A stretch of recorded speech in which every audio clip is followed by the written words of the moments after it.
বিনোদনের আসল শক্তি হলো মানুষকে হাসানো।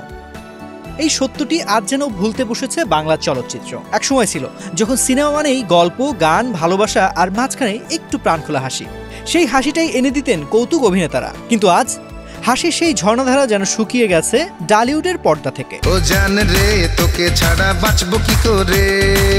ঢাকাই সিনেমার স্বর্ণালী যুগে কৌতুক ছিল চলচ্চিত্রের প্রাণ। দর্শক সিনেমা হলে ঢুকতেন হাসি নিয়ে, ফিরতেন আরো বড় হাসি মুখে। এক একজন কৌতুক অভিনেতা ছিলেন এক একটা প্রতিষ্ঠান। সোনা মিয়া, হাসমত, খান জয়নুল, টেলি সামাদ, আনিস, দিলদার, আফজল শরীফ, কাজল, সুরজ বাঙালি। তাদের সংলাপ, চোখের চাহনি কিংবা হঠাৎ এক অঙ্গভঙ্গিতেই থিয়েটার জুড়ে হাসির রোল উঠত। ওদের স্বপ্ন পূরণে পাশে থাকতে পেরে আমরা গর্বিত।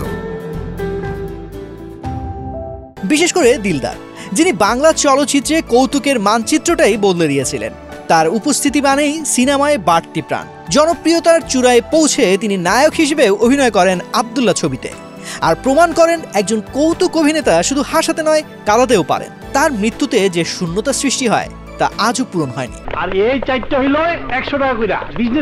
আরো পেছনে তাকালে দেখা যায় রবিউল, আনিস, টেলি সামাদ, এদের প্রত্যেকেই ছিলেন নিজেদের সময়ে হাসির ব্র্যান্ড। তাদের অভিনয় ছিল সহজ, মাটির গন্ধে ভরা, ভাড়ামো নয় বরং মানবিক স্পর্শে গড়া রসিকতা। তারা জানতেন হাসি হচ্ছে জীবনের ভার লাঘবের শ্রেষ্ঠ ঔষধ।